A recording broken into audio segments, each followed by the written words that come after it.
Hi friends, నేను మీకు ఇప్పుడు తెలుగులో రీసెంట్గా రిలీజ్ అయిన డియర్ మూవీ రివ్యూ చెప్పబోతున్నాను. ఈ వీడియో మీకు నచ్చితే లైక్ చేయండి, షేర్ చేయండి. నేను మళ్ళీ ఇలాంటి వీడియోస్ అప్లోడ్ చేస్తూ ఉండాలంటే మీరు మా ఛానల్ ఎంసీవీటీ రివ్యూస్కి సబ్స్క్రైబ్ చేసుకోండి. స్టోరీలోకి వెళ్తే మూవీ ఓవరాల్ రివ్యూ చెప్పాలంటే అస్సలు బాగాలేదు.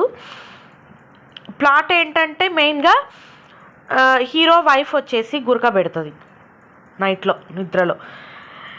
సో ఇది భరించలేక దీనివల్ల నా స్లీప్ డిస్టర్బ్ అవుతుంది, నా ప్రొఫెషనల్ లైఫ్ డిస్టర్బ్ అవుతుంది అని ఫీల్ అయ్యి వైఫ్కి డైవర్స్ ఇద్దాం అనుకుంటాడు.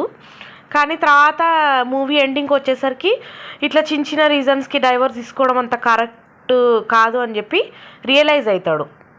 కానీ ఈ రియలైజేషన్ ప్రాసెస్లో పెట్టిన స్టోరీ అంతా లాగింగ్గా, డ్రామా, ఓవర్ డ్రామా, ఏదో పెట్టాలని పెట్టినట్టు ఉన్నాయి ప్రతి సీన్ తప్ప అసలు ఫ్లోలో అయితే ఒక్క సీన్ కూడా లేదు. ఇంకా కోర్టు దగ్గర హీరోని వాళ్ళ అన్నయ్య కొట్టే సీను అయితే చాలా ఆక్వర్డ్గా ఉంది. ఏదో పర్ఫెక్షనిస్ట్ అని చెప్తుంటాడు, కానీ ఆ ఫేస్కి, ఆ ఫిగర్కి పర్ఫెక్షనిస్ట్ అనే వర్డ్కి అస్సలు సెట్ కాలేదు.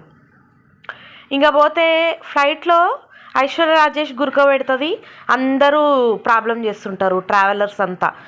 మీ వైఫ్ని నిద్రలేపు అని అడుగుతుంటారు. అలాంటి డ్రీమ్ హీరోకి వస్తుంది, కానీ అది కామెడీ కోసం పెట్టిండ్రు, కానీ చాలా అక్వర్డ్గా ఉంది.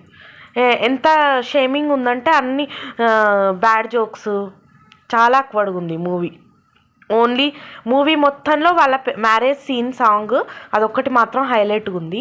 కాకపోతే మీకు మరీ ఏది లేదు, టైంపాస్ లేదు అన్నప్పుడు ఒకసారి ఈ మూవీ చూస్తే చూడొచ్చు. దీన్ని తమిళ్లో వచ్చిన గుడ్ నైట్ అనే మూవీస్ టైప్లో సేమ్ ప్లాట్లో తీసిండ్రు. అందులో కూడా హీరోకి గురక పెట్టే అలవాటు ఉంటుంది, దానివల్ల వాళ్ళ మ్యారీడ్ లైఫ్ చాలా డిస్టర్బ్ అవుతుంటుంది. సో మళ్ళీ సేమ్ కాన్సెప్ట్ మీద మూవీ తీస్తే బోరింగ్ ఉండకపోతే ఇట్లాంటి చిన్న కాన్సెప్ట్స్ మీద ఒకసారి కామెడీ అనిపిస్తుంది, కానీ తర్వాత బోర్ వస్తుంటుందా లేదా? ఈ మూవీ కూడా చాలా బోరింగ్గా, లాగింగ్ ఉంది. డ్రామా అయితే ఓవర్లోడెడ్ లాగా ఉంది. మళ్ళీ వాళ్ళ మదర్ని టీనేజ్లో వదిలేసిన వాళ్ళ ఫాదరు తర్వాత వచ్చిండు అని చూపించడం కూడా అదొక క్రియేషన్ లాగా.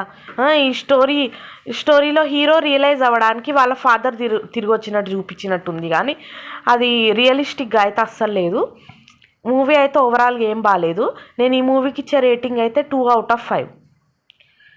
ఎందుకంటే అది కూడా డైరెక్షన్ కొంచెము, ఆ సీన్లు, ఆ సాంగులు అన్నీ బాగున్నాయి కాబట్టి స్క్రీన్ ప్లేకి కానీ వాటికి కానీ ఇచ్చే రేటింగ్ 2/5. సో ఇదండి డియర్ మూవీ రివ్యూ. మీరు